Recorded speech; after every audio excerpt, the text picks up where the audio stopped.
Roxy, is there any public input? No, ma'am. All right. Are there any amendments to the agenda? No. All right. Mayor's report.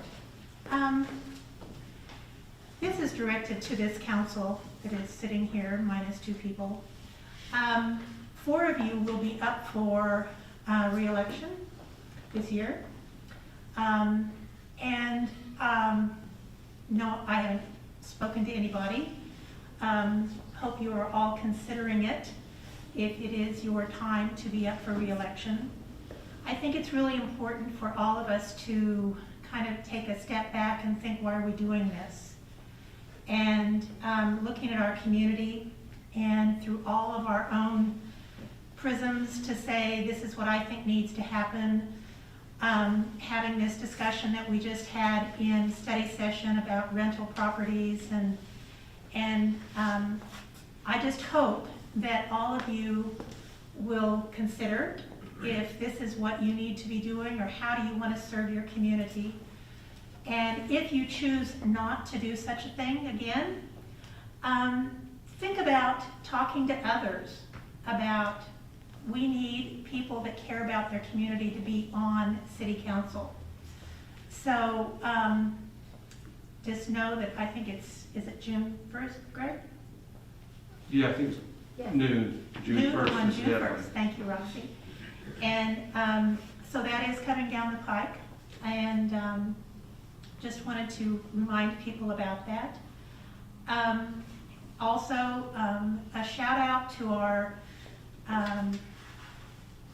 the people who are providing the vaccines in our community. I know a lot of people have already gotten their vaccines, and I hope more will continue to do that. I know that there are a lot of questionings about, should we still wear masks? Do we not wear masks?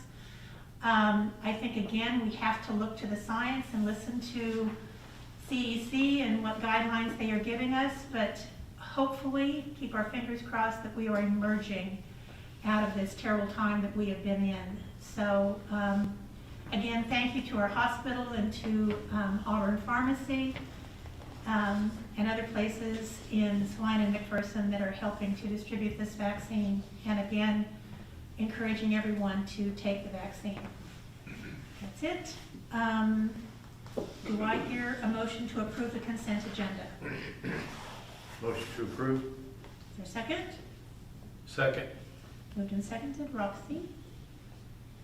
Jody? Yes. Emo? Yes. Rebecca? Yes. Blaine? Yes. Rick? Yes. Mark? Yes. Consent agenda is approved. Appointments? Chief?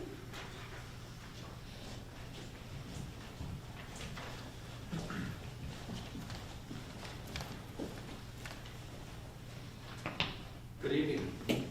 Mayor, is it okay if I read all 3 of them, or do you want them separate by? Go ahead and do all. Okay. So first, I'm requesting the acceptance of Carissa Worthington to be our new director of the volunteer ambulance service. She's a part-time. She works part-time with the Lindsborg Community Hospital as a specialty technician, and then also serves on our volunteer EMS as an EMT. She's been with our service since 2016 and assisted our last 2 directors with training and scheduling of our EMS staff. She also has 2 kids, lives in our community, and she's married to David, who also works at the hospital. It is her desire to continue to work with our EMS program and take over the responsibilities of the director of EMS. And then we have 2 additional volunteers who wish to be part of our EMS service. One is Hazel McCandless, and the other one is Jeff McClure. Hazel recently passed the EMT course here at Lindsborg and works as an EMT for Rice County, but she wants to stay working in our community as well as a volunteer. She does live a distance off, but she enjoyed coming here and wants to be part of our EMS program. Jeff worked as a paramedic from McPherson Fire Department, where he retired, now works for CHS as a technician. He's applying for a bridge program to go from paramedic to nurse, and so he needs to put in some hours to do that, and he is also wanting to volunteer with our program. So I'm asking that we accept all 3 positions. All right. Do I hear a motion to approve the speaker? So moved. Your second? Second. Okay, it has been moved and seconded to approve Carissa Worthington, Hazel McCandless, and Jeff McClure. All those in favor say aye. Aye. Those opposed? Thank you, Chief. Thank you. Lindsay, Carrie? It's going? There is no business. They are having a hearing, is it tomorrow evening? No, next week, next Tuesday, on the comprehensive plan. Okay. Is there any old business? No old business. All right, new business. Ordinance 5288. Ordinance 5288 would amend the city fee schedule for fees related to insufficient funds and return checks. People's Bank now charges $35 for the return checks, and the city is charging $30, so we'd like to increase that fee to $35 because we do pass that on to the customer. So we are looking for a motion to approve ordinance 5288, amending the city fee schedule regarding increased fees assessed for insufficient funds and return checks. All right, thank So you. moved. Second. Moved and seconded. Any discussion? Makes sense to me. All right. Roxy? Mark? Yes. Greg? Yes. Blaine? Yes. Rebecca? Yes. Emil? Yes. Jody? Yes. Okay, ordinance 5288 is approved. Police Department, Chief. Oh, it's nice to be back up here. Well, 2018, as you know, we got into purchasing new radios for our public safety department.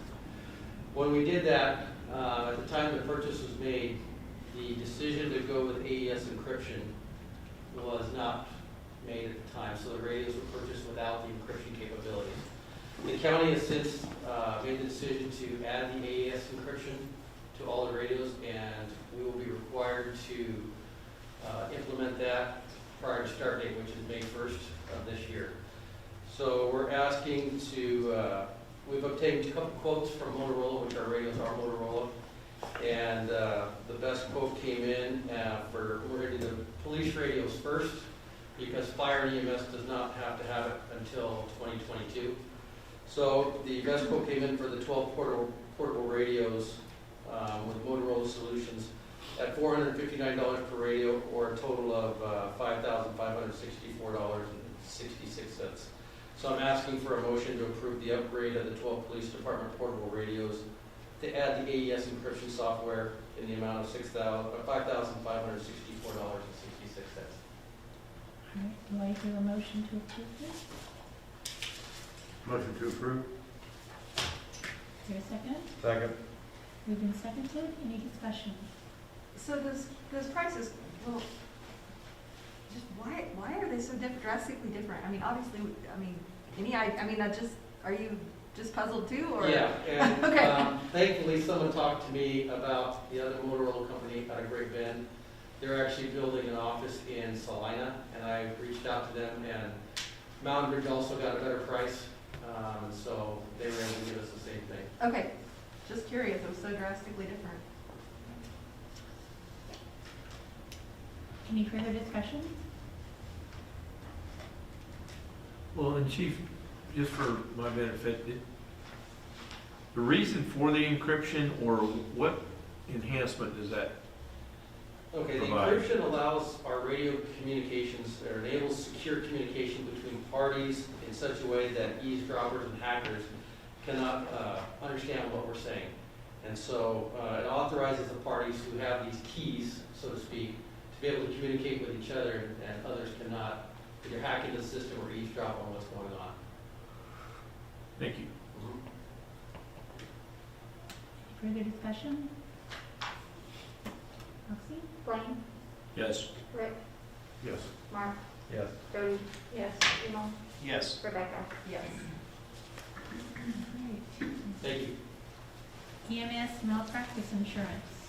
Everybody's talking about this, all right? Good evening, Mayor and Council. The ambulance malpractice insurance has come up for renewal. That renewal does run from April 1st to March 31st, and we do broker with Fuquay Insurance, so we have several different options that can go out and price it. You all should have the renewal proposal for the upcoming term. You'll see that there is quite a savings, $1,290.02 over the prior year. Not normal for insurance to drop, but the main reason that this one is dropping is because we're going from a non-deductible to a $250 deductible, and that's per occurrence. So the other reason is that there is a change in the companies, and that's why there's the change in the deductible, because the company that we're going with does not offer one without a deductible.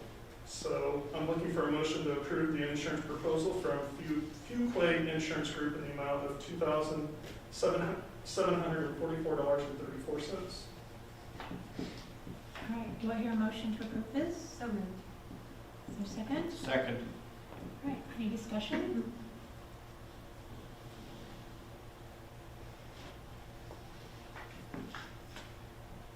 Hearing none. Roxy? Rebecca? Yes. Emo? Yes. Jody? Yes. Mark? Yes. Rick? Yes. Blaine? Yes. Motion approved. Thank you, David. Thank you. Chris? Good evening. Good evening. First item is change order number 3 for Stockholm Estates. Basically, this is 3 parts. The first part was anticipated. It's changing quantities for some pipe that needed to be replaced for the entrances, and we were going to reuse some of the existing pipe, and it was of a different make, so that was not usable. The second item and third item are adjustments for the ADA ramps at the street entrances to tie to the walking trail. In the plans, the engineer specified no specifics to how to address those, so these are adjusted quantities for that. So those were all part of things that were anticipated, but were not going to be known until the end, so that's why this final change order. So we're just looking for a motion to approve change order 3 in the amount of $11,658.48. For your motion to approve this? Motion to approve. Second. Moved and seconded. Any discussion? Just have to say, hurry, I've gotten used to not walking on Wells Fargo, so when I have to, jog out there now, I'm just kidding. It's moving right along, but I see it. That should be poured back here before too much Yeah, longer. it's getting better every day, we can Yeah. tell. Right, any other comments? Rick? Yes. Blaine? Yes. Rebecca? Yes. Emo? Yes. Jody? Yes. Mark? Yes. Motion is approved. Chris? Next item is the normal crack sealing. We've tried to get into the habit each year of doing crack sealing on the newer asphalted streets, and we're kind of venturing off in some of the other areas as well to try and get ahead of some of these areas with street maintenance. This is kind of an ongoing issue that's been neglected for many years, so slowly we're making a little bit of progress here, trying to get over this.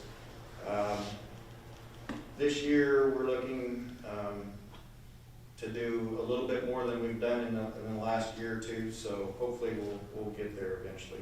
So we're just looking for a motion to approve $4,598 from Craftco Inc. for the rental of a sealant melter and 2 pallets of sealant. Okay, do I hear a motion to approve that? So moved. Second? Second. Any discussion? Hearing none. Roxy? Mark? Yes. Jody? Yes. Emo? Yes. Rebecca? Yes. Blaine? Yes. Rick? Yes. Thank you. Thank you, Chris. All right. Now we get to the longer stuff. Greg? The proposal's been received for our revenue requirements, cost of service, and rate design study. Our wholesale power supply contracts with Westar Evergy expired May 31 of 2020. We are now under new power supply through KMEA. Has a different cost structure than what we had through Evergy / Westar or Westar / Evergy. And the study would look at what the revenues would be needed to fully fund and cover the costs of the electric utility from purchase power through distribution, wages, capital improvement program. Then it would look at the cost of service to supplying the different customer classes, which we don't have a lot in our community. But the idea of part of this as an end result would break out residential, small commercial, and large commercial. And then it would develop that three-tiered rate structure. Some other things looking at as part of this is the creation of an economic development fund by transferring $100,000 a year into this fund. The idea there is many times or often we have opportunities for economic development that we don't have the funds to really pursue it.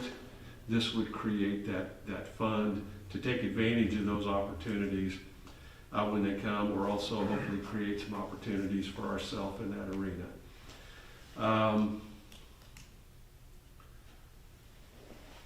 The last study was completed about 9 years ago. The recommendation is typically to do one every 5 years.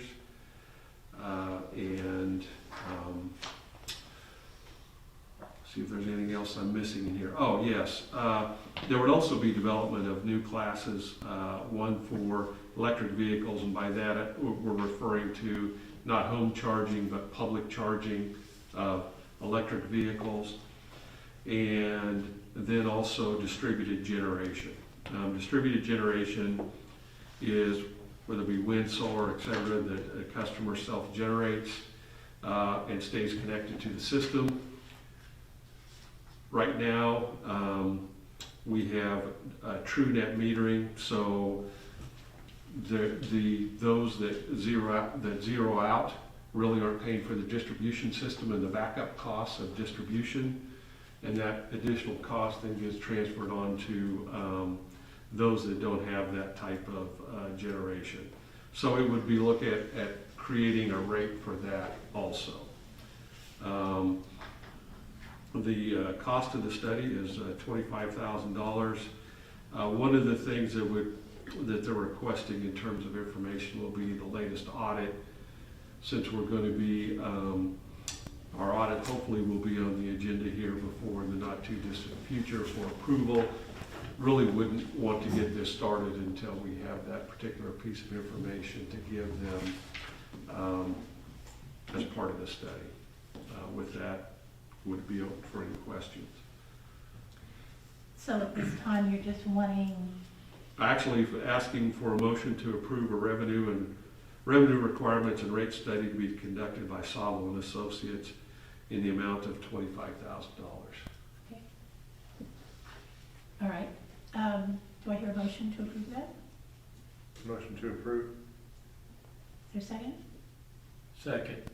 All right. Any discussion? Could you just clarify, so the situation where if a customer generates their own, so like right now, you're saying if they literally generate all the power they need in a given month, they pay nothing. They'd still have to pay the base charge of $15 a month, but Now. that would be it. Now, or you're saying? Now. Okay, now. And so then the But- activity that would be gone through here is to determine if that $15 is the right amount, or? Well, I can tell you that studies say that just to cover distribution costs are typically $75 to $90 a month without the cost of energy. So we're really capturing some of our distribution costs through the energy charge, the kilowatt hour charge we have on a monthly basis. So if they're not paying any kilowatt hour charges, we are not recovering any of our distribution expenses on those. But yet we are still providing them a backup at no charge. they're still connected to the system and are able to use it if they need Right. it, so. Yeah, okay. So our charges, there is, built into those fees is distribution. That's what you're Yes, saying, and the right? kilowatt hour charge, Okay. yes. How long is this good for?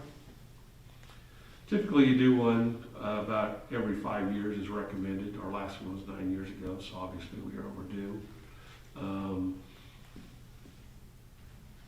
So that's kind of the industry standard. It just seems like a lot of money. Well, when you see the results of the study, I mean, it's pretty in-depth when I mean, they're looking at daily, monthly, and yearly load data by customer class. They're gonna even ask for hourly load data by customer class. And so when you're running 1,800 accounts by 24 hours a day, I mean, it's a lot of information to crunch. And really, 25,000 is not bad for a rate study. You go with Burns McDonald or what's the other large one based in Overland Park? Black and Veatch. You're probably looking at $50,000 to $70,000 for the study. I like the economic development fund part of it. I'm not sure how that got thrown in there, but that's a good, I like it. Well, it's, when we talk about economic development, the biggest challenge we've always had is where do the dollars to support the efforts come from? And this provides the opportunity to do it.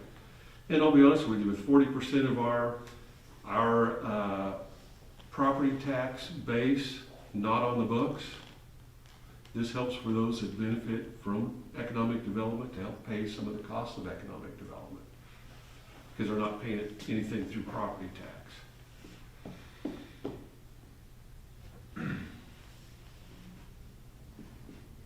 Any other discussion?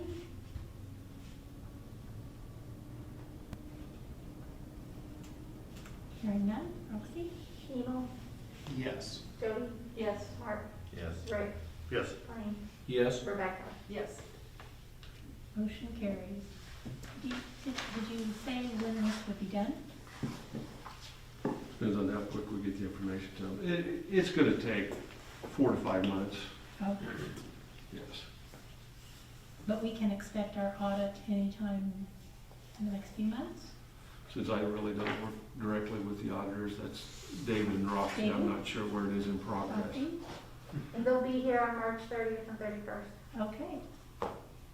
All right, thank you. But a lot of the information's being transferred back and forth, so it's really just being able to come on site, verify some of the records. And I would imagine they're only gonna be here a day.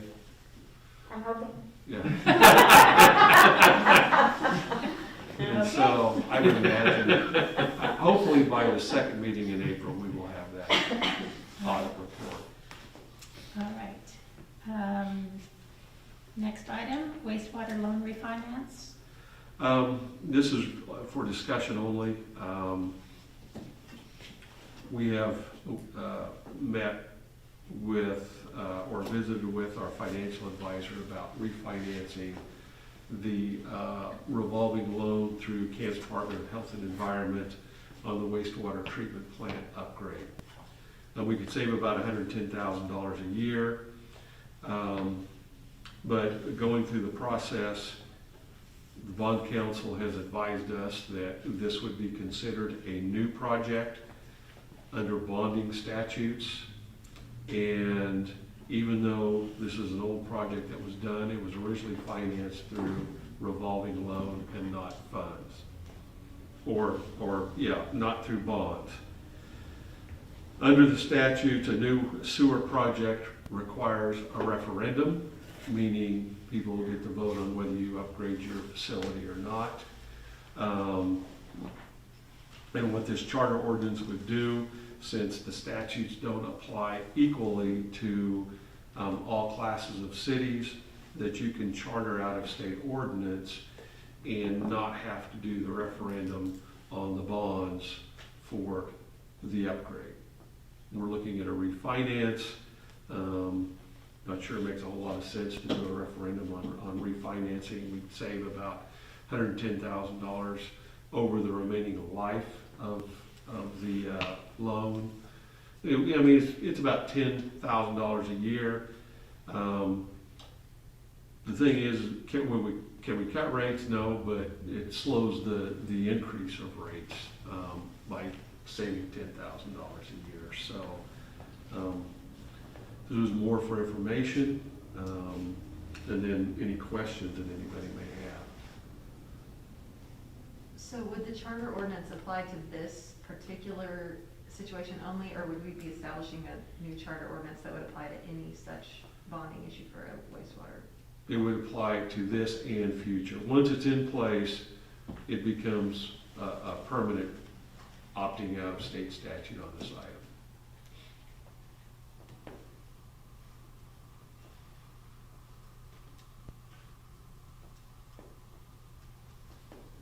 Any other comments, discussion? Hearing none, stay tuned and see where that goes. Are there any others?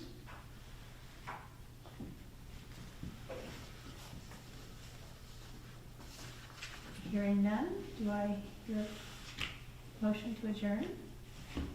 So moved. A second? Second. All those in favor say aye. Aye. Meeting adjourned. Thank you.